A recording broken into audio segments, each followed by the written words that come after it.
Are you recording? Why would we possibly be recording this? I don't know.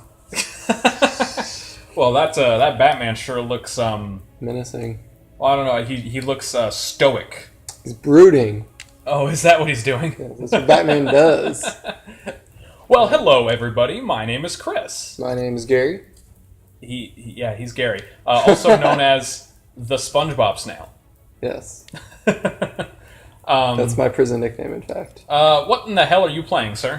I am playing the critically acclaimed Arkham City. It was pretty critically acclaimed, wasn't it? I feel like it did get overall pretty positive reviews. Mm-hmm. About 95 on game rankings. Mm-hmm. I'm going to just skip this loading screen as soon as it'll let me. This is actually, it was originally Warner Brothers made Rocksteady give it as DLC, but they wanted to just have it in the game. Yeah. And you just play as Catwoman a few times. Frankly, I think Warner Brothers knew what they were doing, because it kind of interrupts the story. Yeah? Yeah, like... And just to let everybody watching this know, I suck at the combat. You don't need to tell us in the comments. I don't think that people are going to mind too much. So anyway, you're the thing that we're discussing today is DC stuff. Not necessarily anything specific, just DC stuff in general. So you're a pretty big Batman fan, aren't you? Oh, yeah, he's my favorite character, and then Dick Grayson's pretty high up there too. Yeah. Okay. So what's going on right here? Why is this happening? Well, wow, getting used to the controls. Catwoman broke into this building to steal something from Two-Face. Oh. And you find out what it is later on in the game. It's basically the location of a vault. Okay. And this sets up what we'll see in a few What minutes. What phone has a full-size SD card slot in the bottom of it? Story purposes. Come on, they could have at least made it a micro SD card. Yeah. Anyway. But yeah, so she just got captured by Two-Face there. Okay. And now Hugo Strange is talking to Batman at the moment. God, there are so many Batman. How many Batman villains are in this game? At least 12. I had probably up to 20. Okay. Well, Hugo Strange he's just crazy whack job. Who his one big thing is he knows who Batman is. Okay. Why does he not publicly tell people who Batman is? You know, he has different motivations depending on the incarnation. Here, he just wants to defeat him and basically become the savior of Gotham himself. Okay. He's weird, though. Okay. But I'm going to skip this. But basically, he becomes like a political force, and he locks up anybody who disagrees with his decision to have an escape from New York-style prison in the middle of Gotham. Okay. And so he's locking up people who oppose him, and he's locking up Bruce Wayne. Ah, okay. And then he's telling you his evil plan because, you know, comic books, you have to tell the people your evil plan. He starts monologuing. Yeah. He has mirrors for glasses. Who knows? Yeah. You remember that? It's a very popular meme, but do you want to know why Fox has been struggling to make a Fantastic Four movie good? Why? Because they already made a good Fantastic Four movie. It was called The Incredibles. True. Yeah. I saw a list of Pixar's 22 rules for storytelling. Yeah. And it really should be required reading as a scriptwriter, especially for some studios and some directors such as Michael Bay. Straight up, yep, for sure. And just rifle to the head. Let's talk about something semi-controversial. Batman versus Superman: Dawn of Justice. Now you you didn't mind that movie so much, right? It was okay. I think people's expectations had it built up so far in their head that like an okay movie was never going to please them.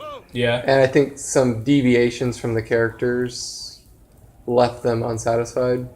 Okay. Like the Batman was a little too violent for people who were familiar only with the movies. And then the Superman they changed from Man of Steel Will to Smith be a was the whiny lead little girl. environment artist? A Will Smith.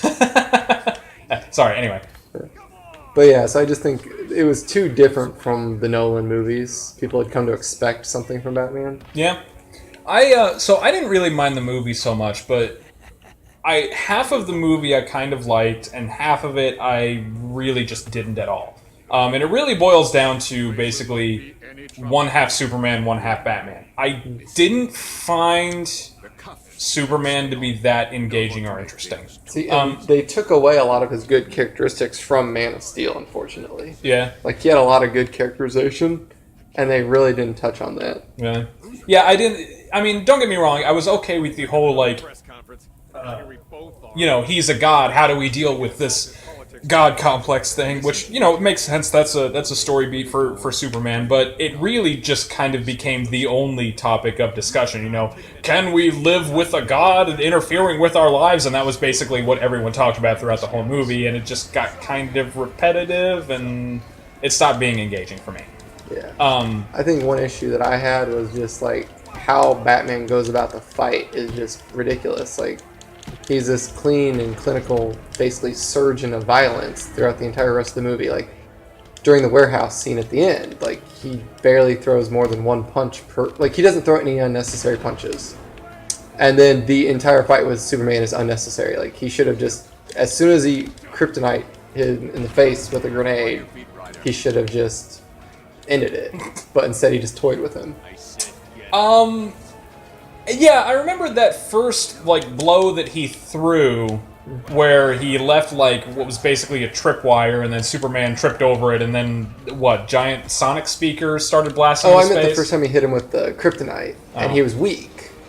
I feel like Batman would have just ended it there. Instead, he basically toyed with him and let him almost get the upper hand. Yeah. And then the spear. Yeah. What's with this? I get the symbolism. They were trying to make him into Jesus by having him die from the spear. I didn't really pick up on that, but to be honest, that whole fight I just didn't care about. Okay. No, that was the worst part of the movie in my life.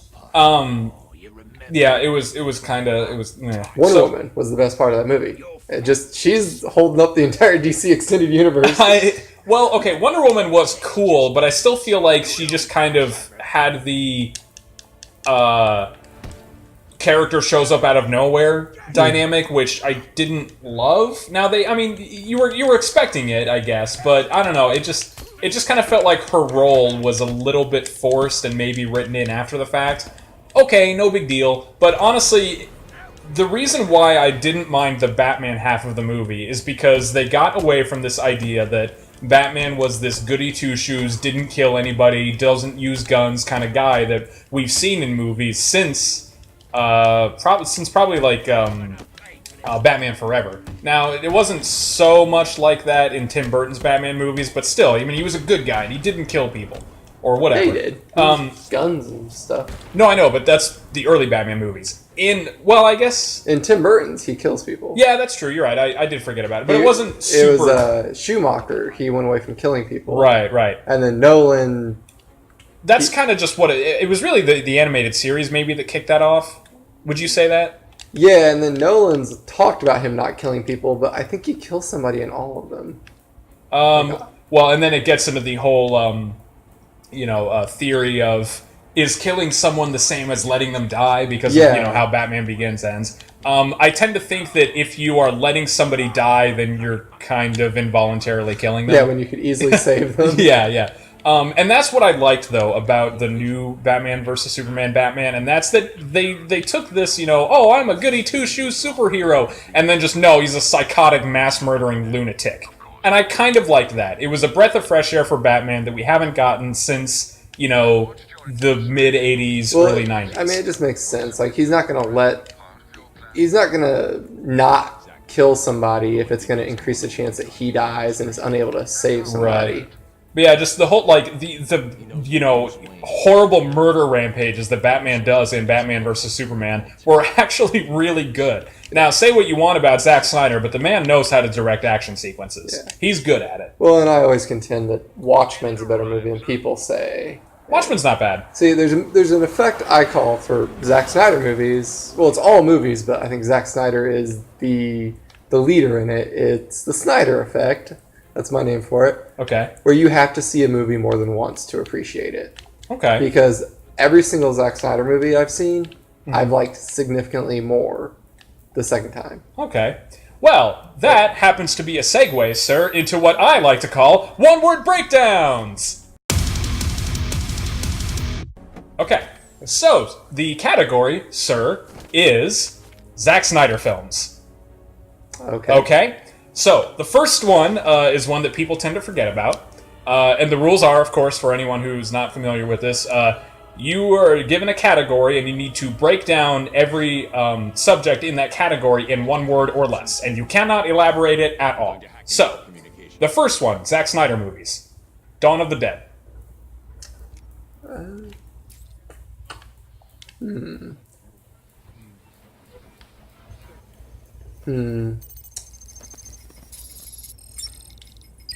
All units, this is One word. confirmation that prisoner 4011 is in the courthouse. I repeat, Catwoman is in the courthouse. I think I broke him. Yeah, I can't think of one word. We believe he intends to kill her. How should we proceed? Quality, I guess. Down. It's a quality Okay, movie. alright. Okay, sure. And, like, you guys might not know this, but for years I asserted that movie was garbage, so it's... Anyway, so, no elaboration. Alright, moving on. Next one's 300, isn't it? Yeah. 300. Sparta! That's a pretty obvious one. Okay. Wait, what was after that? It wasn't Watchmen, was it? I think it was Watchmen. Was it? Yeah. Yeah. Unless he made, like, a really tiny one. I think you're right. Okay, Watchmen. Enjoyable. Okay. And then after that... Sucker Punch? Sucker Punch.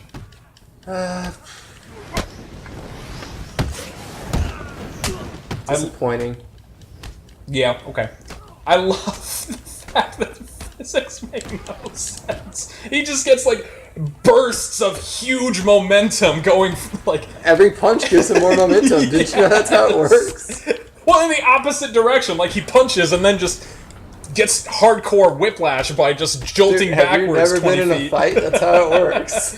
Okay. But this game actually inspired the fight scene in Batman vs Superman that you like so much. So, oh, yeah, that makes sense. Anyway, moving on. So, Sucker Punch. Man of Steel.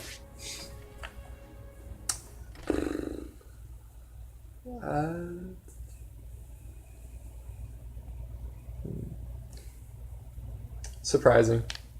Okay. Yeah. Okay. And Batman vs Superman: Dawn of Justice.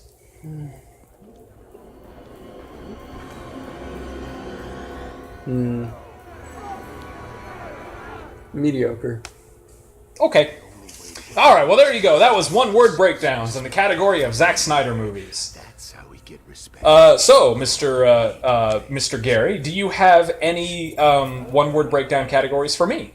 Yeah. We're gonna do live-action Batman movies since 1989 Okay. because I haven't seen the Adam West one.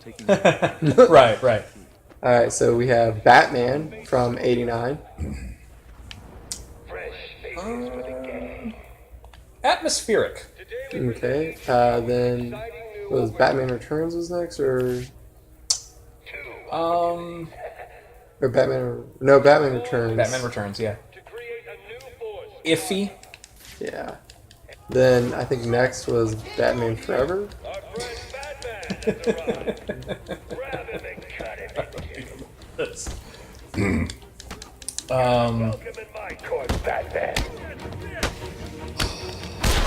Dumb. And then for some reason it's called Batman and Robin, even though Robin was in the last movie and Batgirl gets introduced. Embarrassing. Yeah. Alright, then we have Batman Begins, my personal favorite. Solid. Objection. Alright, Dark Knight. Classic. And Dark Knight Rises.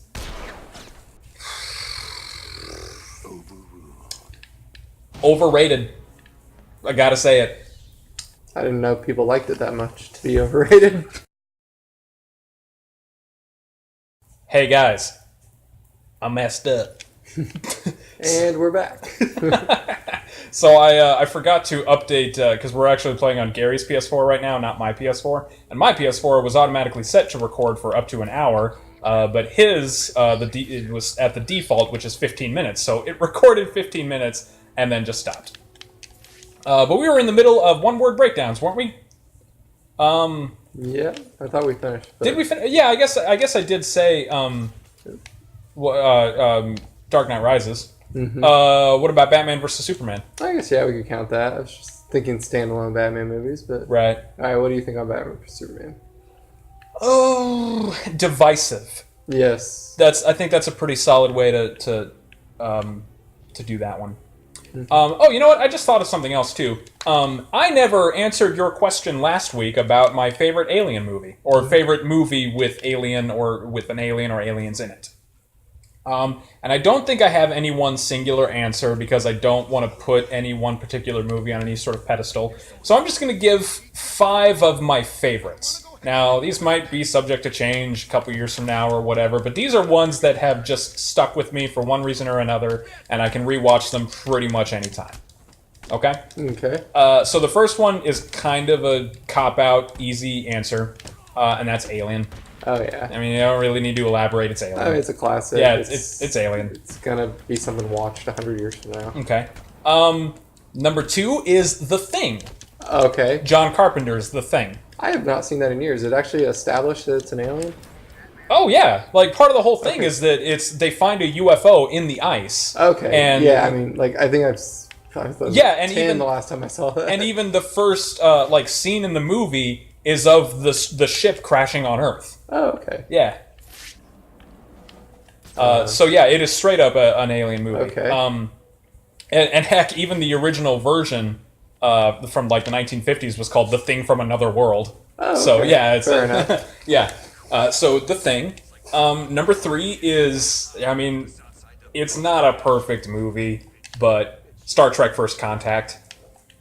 That was just the one that I grew up with, and everybody loves the Borg because everybody loves space zombies. Yeah. Okay. And the next ones time were... travel movies, too. Yeah. Time travel movies. Yeah, for sure. Especially time travel movies where both time periods are in the future. Yeah. Alright. And then the next ones we're going to get a little goofy, little obscure. But the first one is The World's End. Oh! Did you see that? We started it, and then we both fell asleep. Me and my wife. Yeah. So. It's actually really good. Now, it is not as good as... I would definitely say that it is not as good as either Shaun of the Dead or Hot Fuzz, but it is still a solid movie. I do kind of like it. It's one that I can just sit down and watch pretty much any time because... Really, anytime you have Edgar Wright writing and directing a movie, and then you have Simon Pegg and Nick Frost, starring in it, it's pretty hard to mess that up. Mm-hmm. So that one, and then the last one.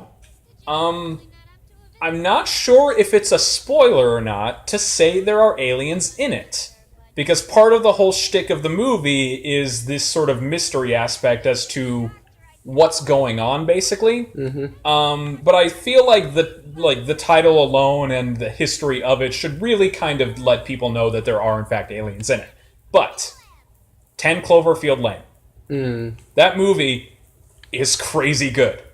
The overall like editing and characterization and like plot structure and the thematic tension that is constant throughout the movie is incredibly well done. It's really, really, really good. And again, I don't want to spoil any specifics of it because a lot of the movie is dependent on these sort of mystery aspects. And that's just kind of what's going on. Because, throughout the whole movie, I mean, I know that this kind of frame of mind gets overused a lot, but you really don't know what to expect next. You really think that you have, quote, everything figured out, and then everything just changes. And that happens a lot in the movie, and it is very, very well done.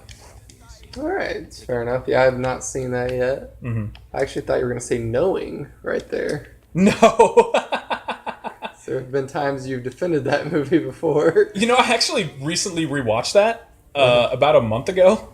I actually contend that it's not that bad of a movie, but I thought you were going to expect me to say Signs. That's just mean. Which is a very weird, unpopular opinion. I'm not going to make this my unpopular opinion segment, but yeah, Signs, it's pretty good. In fact, dare I say, I think that it is, on a purely objective level, better than any of M. Night Shyamalan's other movies. I know everyone in the world disagrees with me on that, but that's my opinion. I mean, he's really got, like, what, 2 other contenders? No, I mean, he's had a lot since then. Yeah, but 2 are just horrible. I mean, most of them are just horrible. He kind of figured out what he has been doing wrong in the last couple of years. So do you remember when The Visit came out? No. Okay, well, that was his first one, arguably, since Signs that actually got some positive reception. Mm-hmm. The Visit was actually okay. It was a decent movie. But and then his most recent one was Split, which seemed to actually impress a lot of people. That was another one where critics seemed to be okay with it, and casual audience members actually really liked it a lot. I remember when it came out, a lot of people were talking about it. But anyway, we're not talking about that. We're talking about DC stuff. Yeah. But yeah, just one quick segue back to last week's. One of my favorite Alien movies that I somehow forgot to mention, Starship Troopers. It's a horrible movie, but it's that awesome kind of horrible. Paul Verhoeven is a criminally underrated and often forgotten about director. Tries to claim that the movie that came out before the Iraq War is about the Iraq War. Did he actually try to say that? Yes, he did try to claim that. Well, that movie was 19... He meant the second one. Huh? He meant the second... Oh, he meant, like... The second Iraq War. He meant the one, like, that George W. Yeah. led in, like, 2002? Yeah. Oh. Yeah, that's a little embarrassing. Try to say you can predict the future. Interesting note on this game. There's actually an inscription on this clock. It's hard to make out because it's reversed. Okay. But it has a date and a character's name. I'm really struggling to remember who it is. It's I think it's Amadeus Arkham. But anyway, it's a reused texture from Arkham Asylum. And that was an Easter egg that I helped discover on an Arkham message board. Oh, really? And it's got a date on it.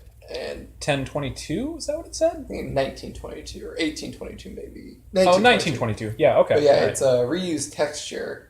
And it was an Easter egg hidden in Arkham Asylum that didn't get discovered until Arkham City. Interesting.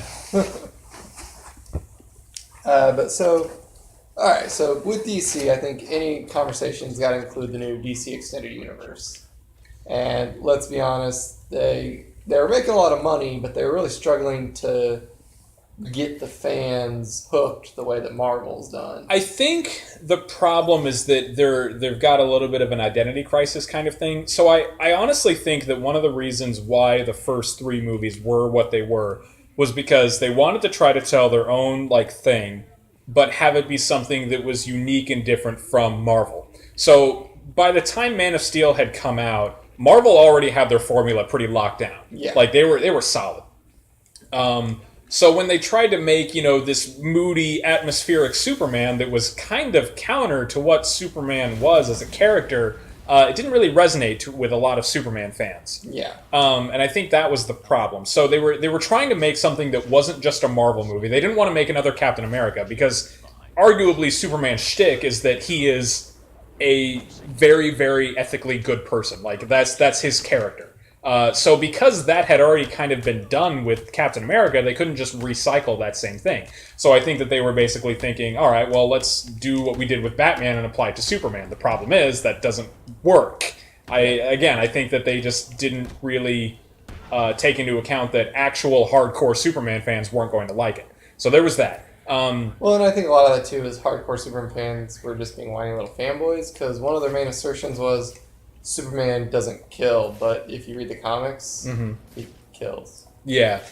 So really, it's just the people who've watched the movies, but even in the movies, it's not the first time that Superman has killed Zod in one of the movies. He kills him back in the Christopher Reeve movie.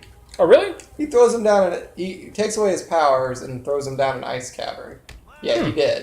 No. They just don't show it. Was it the fourth one that had them like being thrown into some goofy floating mirror thing that was flying through space? Second one. Was it the second That one? was with Zod. Okay. But yeah, so this whole assertion that Superman doesn't kill, I mean, it was really, I think, just people wanting to whine.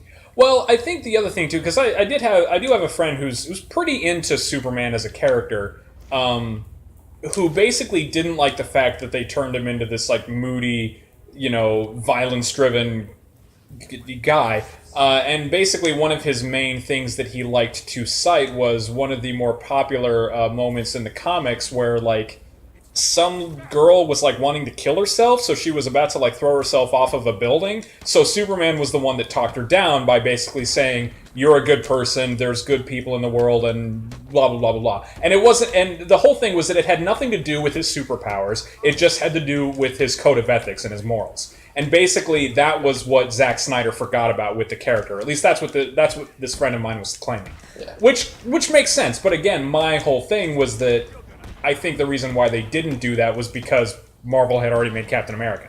And that was the whole shtick of that. Well, and I would argue that this was an origin story, and they needed to explain how Superman became this paragon of virtue. Yeah. And I think at the end of Man of Steel, he is that character. Yeah. But, you got to think of it this way. I mean, he knew he was an alien from the time he was like 12. Okay. His entire life, people had been horrible to him. It took some time for him to realize that people were worth fighting for. Okay. Because he had to see that, Kryptonians suck too. Okay. Yeah, like I said, I haven't seen the movie, so I really can't weigh in, but yeah, alright, so we touched pretty heavily on Man of Steel and And Batman vs. Superman. Yeah, and I think that Batman vs. Superman had similar problems, but now, let's talk about Suicide Squad. No. It's bad. It should feel bad. I honestly feel kind of... I feel bad, because when I first saw it, because we sat down and watched it together for the first time, I did not hate it that much. I thought, you know what, that was okay. But then when I tried to watch it again, I made it 10 minutes in and said, I cannot watch this, and had to do something else. It's because Suicide Squad is a collection of scenes. It's not so much a coherent movie. That's exactly right. So that's something that other reviewers and critics and people who have analyzed it have said, and that's that it is a movie that is composed of sizzle reel. It is basically, you could take any 3-minute snippet from that movie, and that could basically be its own trailer. Mm-hmm. And that's the thing, was that I guess some of the big editors of the movie were actually people who made trailers for movies. Wow. That's why there are so many just blatant continuity errors where, one shot starts with characters in a particular part of the room, and then the next shot immediately after, half a second later, the characters are all of a sudden on the opposite side of the room. That kind of thing, because people who make trailers don't care about that kind of cut. They don't care about that continuity, because it doesn't matter for a trailer. Mm-hmm. That's also why the soundtrack has zero subtlety. Absolutely zero subtlety. Everything is just so blatantly like, we need to come up with a theme song for Amanda Waller. Sympathy for the Devil. And, Killer Croc sure is... an unlucky guy, so why don't we ironically play Fortunate Son and stuff like that. And I'm just going, oh my god, you can't do this. Yeah, but I tried to rewatch it because it was on HBO, and I was on vacation that week, and I thought, you know what, while I am doing other stuff, I'm gonna watch this movie. I made it 10 minutes in and said, I can't do this, and I had to do something else. Alright, so Suicide Squad was yet another failure to discover their identity. Not only that, but like just on a purely subjective level, Suicide Squad is just it is just a train wreck compared to Batman vs. Superman. I mean, like, say what you want about Batman vs. Superman, at least some people liked it, and at least a lot of people talked about it in a critical, analytical way. Yeah. Nobody talked about that with Suicide Squad. They either said, "Oh, that was really cool," or "Oh, that was awful." And that's the thing that also just drives me nuts, was that Suicide Squad was a success. I mean, it was a runaway success. It made almost as much money as Batman vs. Superman, despite the fact that it was made on half the budget. Well, and a lot of that was, I think it did make almost as much domestically for some reason. But Well- I think it actually may have made more money because star power still plays really well in foreign markets. It's one reason why like Tom Cruise movies do better foreign than they do domestic. Yeah. I mean, I might be wrong on that, but I feel like I looked at the actual numbers, like the takeaway from Batman vs Superman and Suicide Squad, and I think like internationally, after everything was said and done, I thought I remembered seeing that Batman vs Superman actually made like $100 million more, that's very possible. but again, it was made on twice as much money budget wise. Yeah. So really, Suicide Squad was more of a financial success. Yeah. Well, okay. Well, on that note, Wonder Woman, lowest budget of the DC Extended Universe, and it now has the highest domestic gross, and it very easily can pass Batman vs. Superman for a total gross. For sure. Will it? Maybe not, just because, we got Spider-Man opening and whatnot, but... I feel like it already made more internationally than Batman vs. Superman. Did it not? No, it's... I guess the movie was not doing as well internationally as they wanted, but Wonder Woman is not as well known internationally. Yeah. And there have been, some other big movies released in, China that have messed with it. Yeah, I guess that's true. Transformers. Yeah, and someone actually told me that the World War I scenario didn't play well in Europe. Really? Yeah, they didn't like the depiction of it, but... That's interesting. I might be wrong on that, but... I mean, really, when it comes to Wonder Woman, they really need to learn a lot from Wonder Woman. I think the reason why Wonder Woman worked was because, well, first of all, starting off, coming out of the gate, when they were coming up with the idea, by this point, Batman vs. Superman had already been a thing, Man of Steel was already a thing, and even Suicide Squad was already on, the radar of a lot of people, despite the fact that it wasn't out yet, I don't think. And that's that they basically decided, okay, we can't just figure out our own thing. We're going to need to just make something to get our money back. So I think that they finally just decided we're going to emulate the Marvel formula. And that's what they did. They focused on the hero with a little bit of, the side and supporting characters.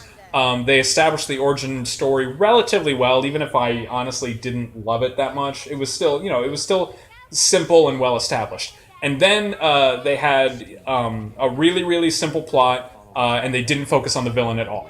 Okay, everything about that is basically every single Marvel movie ever.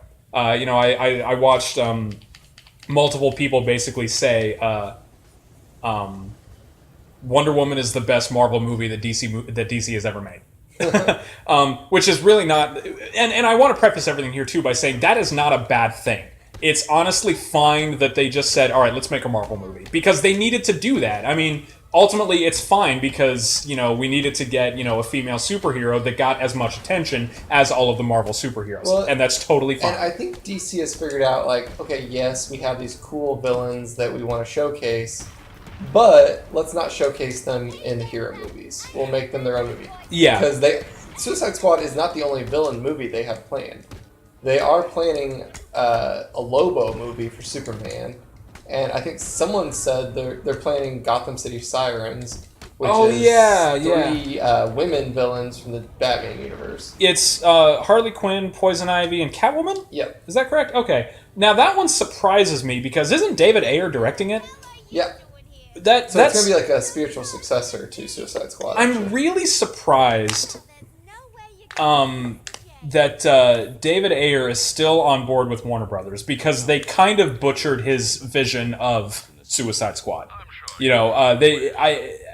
From what I had heard, he was pretty unhappy / disappointed with how the movie turned out. Well, my guess is, I know Joss Whedon got brought in as more of a technical director, and he's more heavily involved since that happened. Yeah. And as a director, he definitely understands the ill effects of that. We'll touch more on that during the Marvel discussion with Age of Ultron. Yeah. But Joss Whedon definitely understands studio interference. Yeah, for sure. So maybe he's like, look, David, we'll let you do what you want with this one. You were right. The studio was wrong. They messed Suicide Squad up. We'll let you have Gotham City Sirens. Hopefully. I really hope. I do really like David Ayer a lot. The problem is, every time the studio really messes with his movies, it always ends badly. Yeah. And not necessarily for the studio, but for him. Like, his name always gets butchered. I mean, so, arguably his first really big runaway success was End of Watch. When End of Watch came out, people were like, okay, this is a guy we need to look out for. It was really solid. And that's because the studio said, make the cop movie that you want to make. Yeah. So he did. And it was great. So then after that had come out, Sabotage had come out? Or did Sabotage come out after Fury? Sabotage came out, between Fury and End of Watch. Okay. So yeah, Sabotage had come out. And basically that was another studio saying, oh, we want you to make a cop movie for us. But then they didn't want to do the vision that he had. Because he had more of like a mystery thriller kind of movie, and the studio wanted an action movie. So they took... I think I read about this, how Sabotage was originally a 3-hour movie, and they condensed it to an hour and a half, and then they changed the ending. So it is obviously not the movie that David Ayer wanted to make. Okay, fast forward a couple of years, and he said, I want to make a World War II movie. And then the studio said, okay, make a World War II movie. So he did, and it was great. It was so good. Fury was another one that was just a runaway success. So after that had come out, that was when Suicide Squad became a thing, right? Yeah, he got cast shortly after Fury. Or hired, I guess. Yeah. Or tabbed, I guess. Whatever, yeah. Okay, so he had made Fury, and then they said, all right, we want you to do the attitude, cop thing, but for all the DC villains. But then the studio said, oh, but we want you to do it our way, and then naturally the movie turned out to be a disaster. You got to cast these people as these villains, even though they make no freaking sense. Dude, And you include 3 villains that make no sense and don't need to be there. Yeah, one of the biggest problems with Suicide Squad was the fact that half of the characters didn't need to be there. You know what's really pathetic is in the Justice League animated series, they did an episode with the Suicide Squad. They renamed them Task Force X because you can't say suicide on a kids' TV show. Oh, yeah. But, and they only had 4 members because they understood, okay, for, this kind of dynamic, you can only really have these 4 personalities. Mm-hmm. There's not enough time. Mm-hmm. And that was just a half-hour show. Right. And, I mean, honestly, that was probably a better depiction just because you had 4 people and it worked. Right.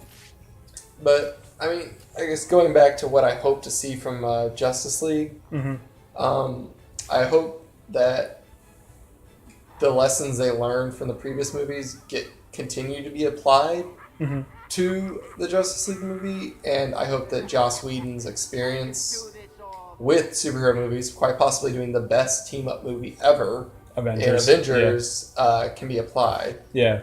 Because a lot of the things I disliked about Avengers 2, he was very vocal at being opposed to. So I think he understands how to do it, and I'm hoping that it's not too late to salvage it. Yeah. Because I'll admit, things I've seen in the trailer have me very concerned. Okay, well, that makes me backtrack a little bit to when we were talking about Wonder Woman. I said the first thing was that when they decided to make the movie, they said, let's make a Marvel movie.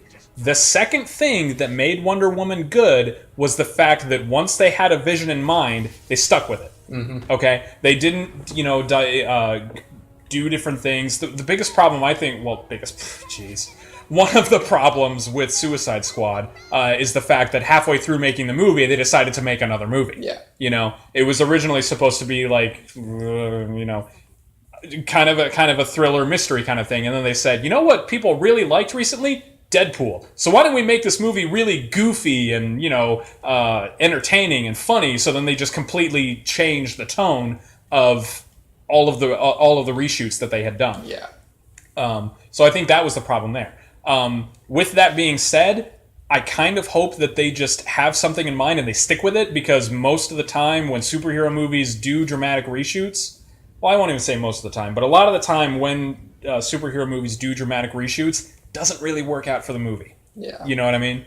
Well, and from what I can tell, they were going to need dramatic reshoots anyway. Yeah. I'm not sure the reason, but I know Whedon has putting his own touches on them. I know they're showing more Wonder Woman, but I hope it's just organic and not too forced. Yeah, I'm hoping it's not so disassociated with the rest of the tone of the movie that it feels jagged and incoherent, which is kind of what Suicide Squad was.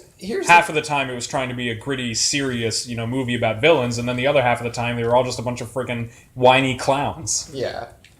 The thing that has me really concerned is,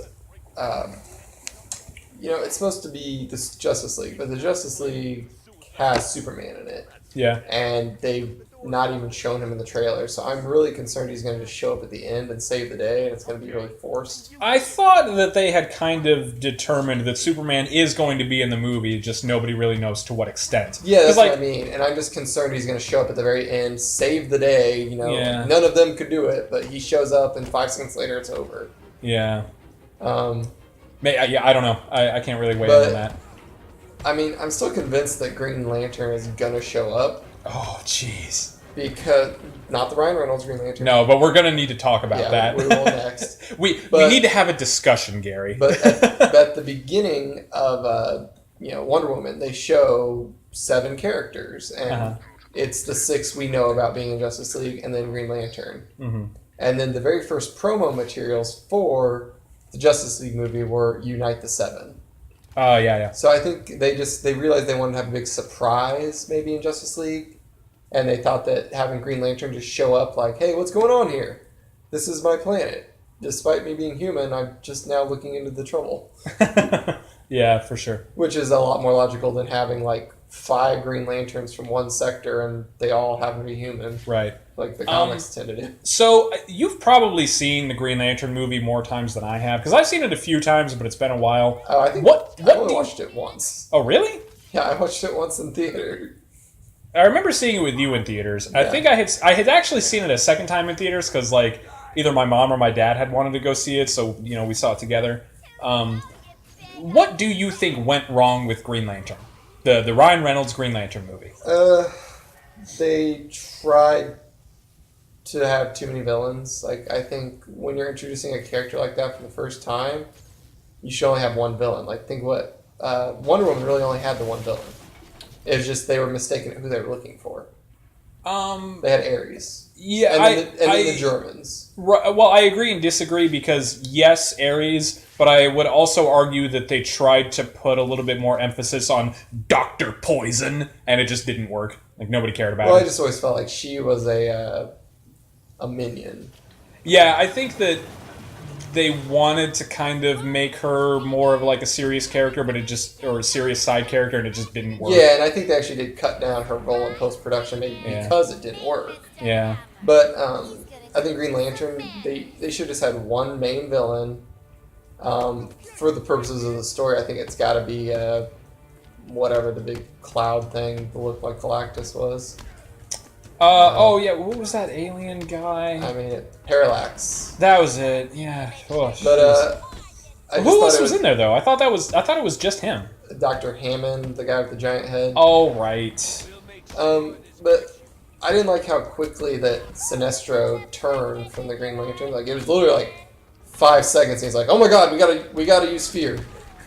Oh yeah, Mark Strong's character. You spent your entire life not, and now in 3 seconds you just betrayed everything. It was almost as bad as Anakin Skywalker turning to the dark side.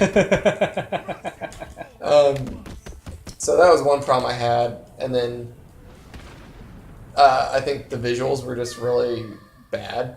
Yeah, I think they're just really bad. I think they should have gone for more of what the animated series had, which was a costume with a green hue. Yeah. Instead of just bright green CGI crap. Yeah, instead of just CGing his entire costume, mask included. And the DC Extended Universe learned from that, and they all have their own costumes. Yeah. Pretty much except for the villain for Man of Steel. Oh, dude, no, though. Oh, God. Can we talk about how awful Cyborg looks? Yeah, oh, God, yeah. Okay, I can't. No, he looks like a freaking poorly rendered PS3 video game. You should probably move. Yeah. That's what he looks like. Well, and that was another concern I have about the trailer is a lot of the visuals in that trailer better not be fully rendered. Or else, it reminds me of when I saw a jailbreak copy of X-Men Origins Wolverine. Wolverine. Yeah. And I was like, oh man, some of the graphics were horrible, and then we went to see it in theaters, and I was excited, like, oh, I wonder what those are going to look like. Not much better. Same exact. I was like, what the hell? Dude, it really is remarkable, too. I actually watched X-Men Origins Wolverine a couple of months ago with Riley, and, oh, dude, they don't look any better. They have not aged well. Holy crap. It's legendary. It really is. I can't imagine they paid somebody for that. Like, I would have taken them to court. Like, I want my money back. Gives this kitten some time to play. But anyway, so we were talking about this a little bit, like with Green Lantern. Would you argue, too, that maybe one of the issues with the Ryan Reynolds Green Lantern movie was just that it was way too goofy? Like, it was too goofy, but it didn't take itself seriously enough to actually be a contender for a decent movie. Because, like, the Marvel movies are goofy, but they still are appropriately serious. They're grounded in reality. Yeah. Whereas this was just slapstick. Yeah. Yeah, I would totally agree with that. But that brings us to, have you seen any of the DC CW shows? A little bit of the Arrow. Okay. I have an unpopular opinion. So let's segue into unpopular opinions. Alright, so I know that nobody agrees with me on this, but Stephen Amell, the guy who plays Arrow, is okay. Yeah. Okay, so Comfort I mean, American Ninja Warrior Force. yeah, I would say that one of the issues with one of the reasons why he has the role was because when they were casting the role, I think that they wanted to try to get somebody who wasn't super established. So like when they first hired him, he wasn't a very big name, so they were able to, not pay too much, which helped them pay for other aspects of the show. But they also wanted somebody who was okay at acting, but ultimately could get away with all of the physical acts that Green Lantern required. Because the dude is very physical. He's cut. He is in good shape. He's acrobatic. And I think that they wanted to get somebody who could actually do that kind of stuff. And then they just kind of said, all right, and then we'll just give you acting lessons. And I think that's kind of how it worked. And I think that for that, he does okay. I think that he doesn't overact nearly as badly as some actors in DC shows. Cough, cough. Everyone in Legends of Tomorrow and Gotham. Cough, cough. Hence why I can't watch Gotham, even though I'm a huge Batman fan. But yeah, the acting in those shows is just so over the top. It's just unbearable. And even if his acting, Stephen Amell's acting, isn't Oscar-worthy by any means, he still does okay. He doesn't bring more attention to himself than he needs to, and I think that that's he shows restraint, and I think that that's a good thing to do. So yeah, Stephen Amell actually does okay as Arrow. But yeah, you've seen a little bit of Arrow. Have you seen any of Flash? Because that's the one that a lot of people seem to really like. No, I have not. It's on the to-watch list. Yeah. It's actually okay. I've seen the first season, but I haven't really watched... I watched like the first few episodes of season 2, and it's not that I wanted to stop watching it because I didn't like it anymore. I just, other things came up. I started watching other things. But yeah, it's okay. Legends of Tomorrow is a little bit too goofy. It's just not straight-faced enough. What about Supergirl? Have you seen that? I watched a few episodes. I've heard mixed things. There was definitely something to it, but I think it was still maturing. Yeah. And it could go either way as a show. Well, I think part of it was that, say what you want about the CW shows, but the CW, or their studio who did it, really did a good job at just saying, oh, shoot. Oh. I hate playing as Catwoman. Yeah. But they do a good job of just letting the directors and the people who make the shows just make the show that they want. Like, the showrunners of all those CW shows are all pretty good at making the dynamics that they want. But anyway, do you have an unpopular opinion, sir?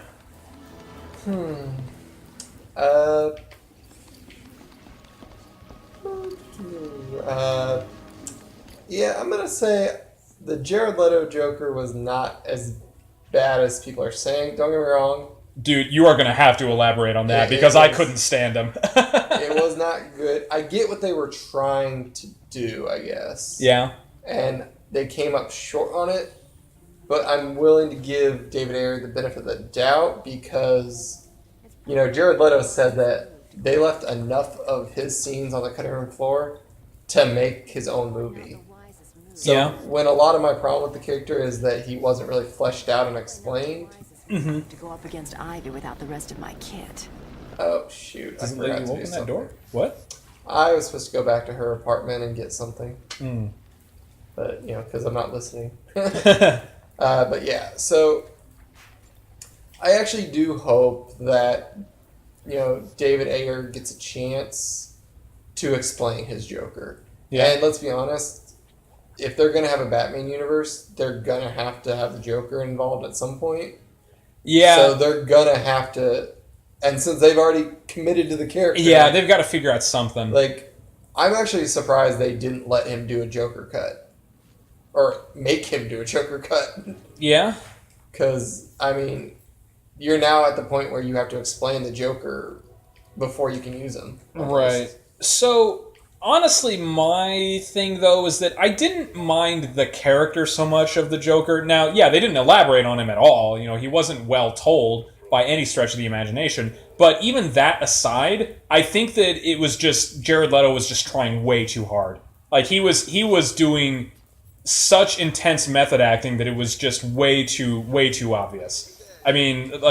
Everyone on set talked about how annoying he was, but not even as a, he was creepy and sinister, which is what people were saying about Heath Ledger. But when people were talking about Jared Leto on set, they were like, no, he was just kind of a pain in the neck, and we kind of hated him. Sending people dead rats and stuff. Yeah, which is just borderline harassment. Which I think is just harassment. But who do you even call to send a dead rat to somebody? I thought it was a dead pig. I thought during one of the read-throughs, he had somebody just show up into the room with a giant dead pig and just slammed it down on the table, in the middle of them trying to do a read-through. Maybe, but seriously, who do you call to do that? I don't know, man. Is there a number? A butcher, maybe?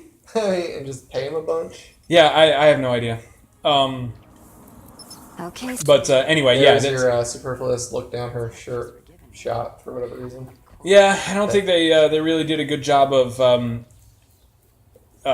not over-sexualizing her. No. Which, I guess, the character of Catwoman is supposed to be very seductive and sexualized anyway, so, I guess it's not a huge deal that they did that, but, come on, guys. Yeah, it's supposed to be a kid's game.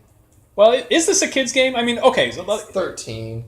Yeah, let's talk about that. So, Batman, as a character overall, what do you think the target audience is? I think one of the things that makes him so wildly successful is he is everybody. He's malleable with his because he doesn't kill. You're able to depending on the incarnation, I guess. Yeah, but for most of my life, why is that window open? It's weird. I never saw that before. So because he didn't kill in the animated series, it was pretty kid appropriate. It was easy to make him kid appropriate. Yeah, I could see that. But then it's dark and serious enough to appeal to adults. Yeah, I feel because didn't they say that the next Batman movie is supposed to be more of a film noir kind of thing? Yeah, I think it's actually based. It's the Batman animated series style. And it's him and Harley Quinn having to stop the Joker, I think. Oh, really? Or are you talking about the live action? The live action one that's the next Ben Affleck one that's going to happen. I could definitely see them doing a film noir. I thought that's what they were wanting to do, but I didn't. Yeah. I haven't followed along you've probably followed along more than I have, but excuse me. I elaborate on this because I don't know specifically. I kept hearing that Ben Affleck just wants to stop playing Batman.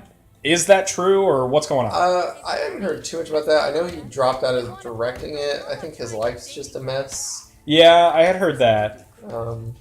But yeah, I don't know if he wants to drop out of the character. He probably gets paid pretty well for it.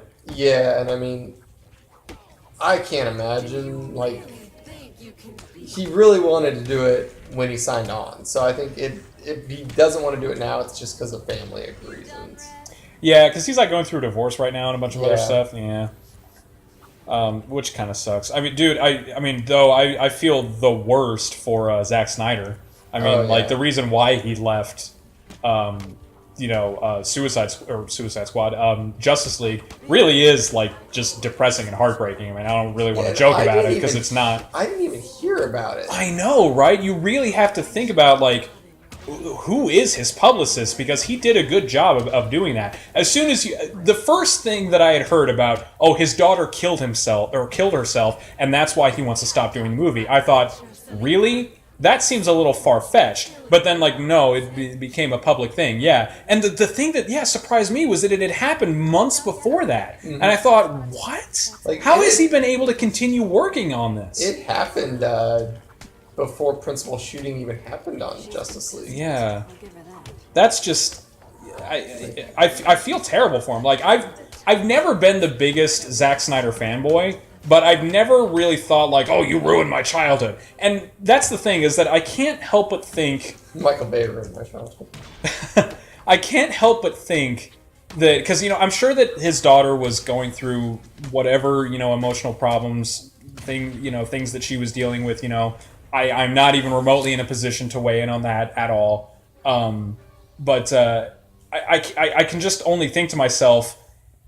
Her hearing the things that crazy DC fanboys were saying about her father probably didn't help her mental state at all. Yeah, especially Watchmen fans. Oh my god, I think they would have murdered him if they had the chance. Oh, gee. Well, I heard that Watchmen fans weren't super upset with that. I thought it was mostly just like Batman and Superman fans around the time Man of Steel and Batman vs. Superman became a thing. I mean, I know the reception... At least those were relatively commercial successes. Watchmen was a bust. Yeah, I guess that's true, yeah. Because it was really expensive, and, like, I would have thought it had more intrigue, like, because I know we were really excited to go see it. Neither one of us had read the comics at that point. Right. But it really didn't garner that kind of, like, oh, I should go see what this is about, apparently. Because I know it got mediocre reviews, but, I mean... that's not always a death sentence for movies. I remember critics actually mostly liked it. Yeah, or at least all the serious critics. Yeah, it was like, it's worth the watch. Yeah, like, well, and not even that. Like, I think I remember the Rolling Stone critic, who's arguably one of the bigger name critics right now. Peter Travers is his name. I think he gave it a mostly favorable review. Yeah. Roger Ebert loved it. He gave it a 4-star rating and was like, this is what superhero, like, modern... serious, dark superhero movies need to be. He loved it. And I'm kind of in that camp, because every time I watch it, I like it a little bit more. And I certainly do not mind the movie. It's good. And I've seen it several times, which probably says something, but, like, I don't know. I don't really care every time I see it. You know what I mean? I watch it and think, okay, yeah, let's watch Watchmen. And I thought, yeah, that was all right. I like that all the characters are significantly different. They're not even close to the same. They're all very distinct personalities. And then I like that they're willing to get their hands dirty. Like the guy trying to save the world isn't above killing one of his old friends. Yeah, for sure. A couple of his old friends if need be. Yeah. Let's talk about this. So director's cuts. That's simple. You prefer the Watchmen director's cut, don't you? Mm-hmm. Why? I think it adds a little bit more depth to Night Owl's character. So one of my problems with it was actually about Night Owl, because the whole thing was that those crazy like thug mobster guys. Spoilers for people who haven't seen Watchmen, I guess, but the crazy mobsters murdered Old Man Night Owl. And then young Night Owl, played by Patrick Wilson, finds out about it, goes crazy, and then like beats up one of those thugs in a bar, saying, "I'm gonna kill all of you, motherfuckers!" Ah! And then that's it. That whole plot element is gone. It never comes up for the rest of the movie. Well, I mean, he really doesn't get a chance because Rorschach makes him calm down. They go to the weirdo dude. Yeah, like. And they immediately go to Antarctica. I guess there could be an after credit scene where he starts murdering them in cold blood. Well, no, I know, but like it's just what I'm talking about with unfinished side plots. You know what I mean? Yeah. Like if you want to establish that, cool, but still wrap it up. Now it makes sense for it to not have been wrapped up within the context of plausibility in the story. You know, like it doesn't make any sense, like you said, for him to be like, oh wait, well, hold on, I gotta kill a bunch of mobsters and then we can go to Antarctica. Okay, you know that makes sense, but still, like from a storytelling perspective. Are you really just going to abandon that? Well, it's in the comics, and I can't remember if they abandoned it in the comics or not. Yeah, well, one of the things about the comics, too, is that it spanned, you know, several issues, didn't it? So, I mean... I think it was 13. Yeah, they didn't need to jam-pack it all into one movie. So that's understandable. But, like, yeah, in terms of the movie, yeah, it was just kind of a side plot that never actually reached any sort of conclusion. And because of that, I honestly feel like it just sort of detracts from the movie. I actually don't really like the director's cut to Watchmen very much. I would honestly say that the original cut is probably the better cut. But that's my opinion. I mean, I know a lot of people disagree with me on that. Yeah, I think it just spoke to how much the original Night Owl meant to him. Yeah, I mean, that makes sense, but again, that's all, like, before the actual, you know, plot is wrapped up. I mean, why he freaks out makes sense. The fact that he freaks out in that moment in the bar makes sense. But yeah, I don't think it was meant to like initiate some new side mission. It was just to show you how much the original Night Owl meant to him. Yeah, I guess. And, you know, one thing that I've also heard too is that you could argue that, you know, the whole thing is that sometimes you just don't get closure for things like that. You know? And that's okay too, but I still feel like you need to somehow tell the story in that sort of way. An example of a movie that does it really, really well is No Country for Old Men. And that's that sometimes you just lose. Sometimes you just don't get to actually reach closure. Sometimes that's just how life is. And I feel like that movie did that pretty well.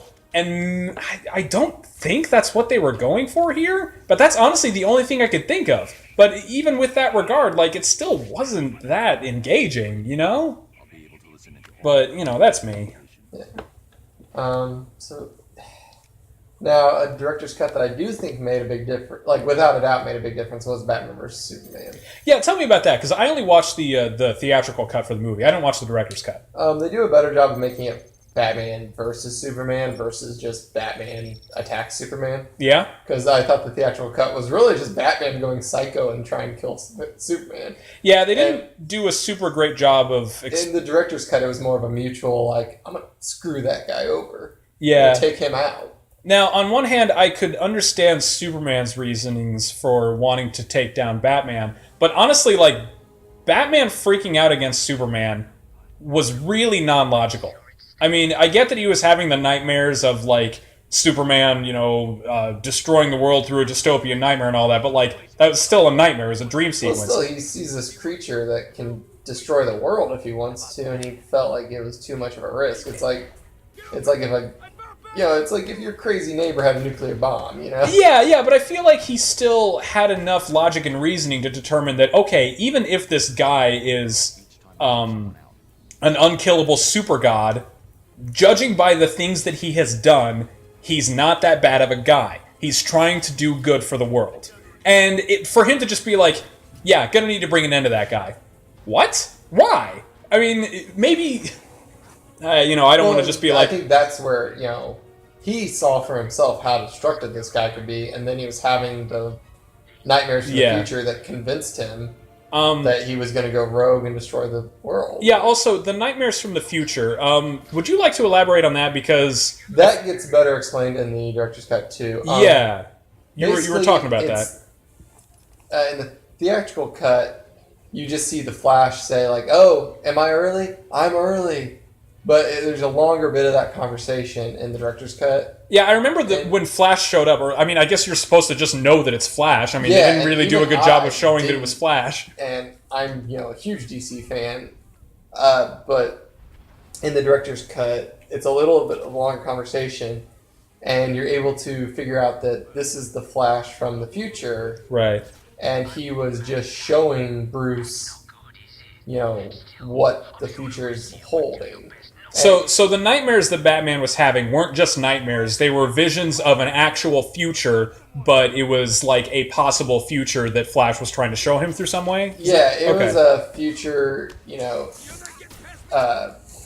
Was it basically the future of the Injustice storyline where Superman goes crazy because Lois Lane died or something? Yeah. Okay.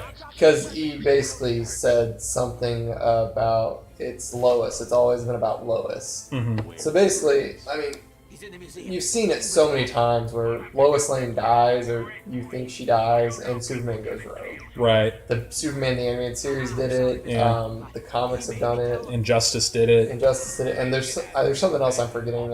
Yeah. Funny enough, though, the Justice League Animated Series did one where the Flash got killed by Lex Luthor.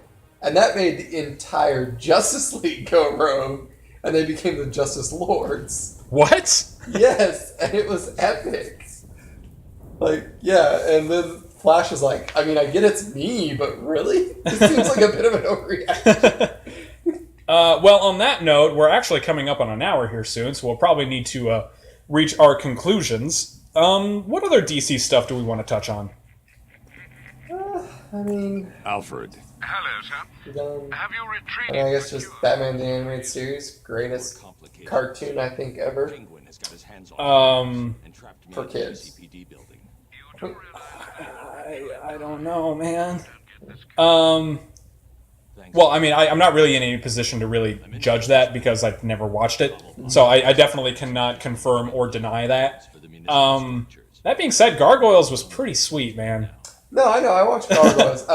Funny enough, Gargoyles was literally, I think, Fox's response to Batman the Animated Series. Was it really? They wanted a dark show directed for kids. Huh. And that's what they came up with. Yeah, they just took the entire cast of Star Trek: The Next Generation and said, "Now be a bunch of medieval fantasy stone monsters." Yeah.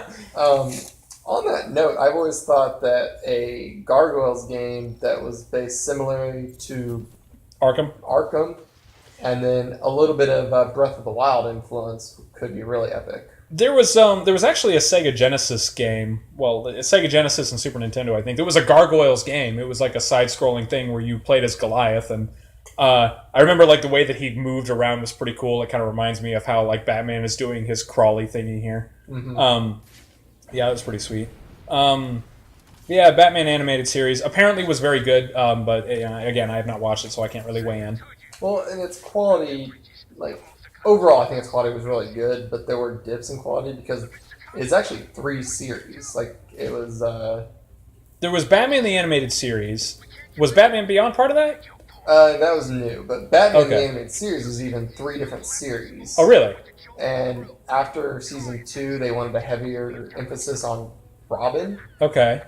And so almost all episodes featured Robin. And then for Season 4, they included more of the Bat family, and they previously introduced Batgirl, but they brought her in to be in every episode. Okay. And they brought in a new Robin so that they could have Dick Grayson be Nightwing. Okay. So you had like 4 members of the Bat family. Right. The Batman animated movies. Why don't you briefly touch on those? Under the Red Hood, I think, is probably the best Batman movie ever. Yeah? Including live action.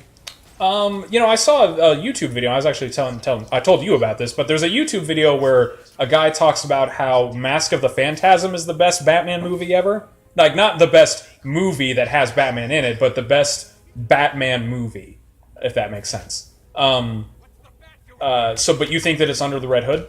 Yeah. Okay.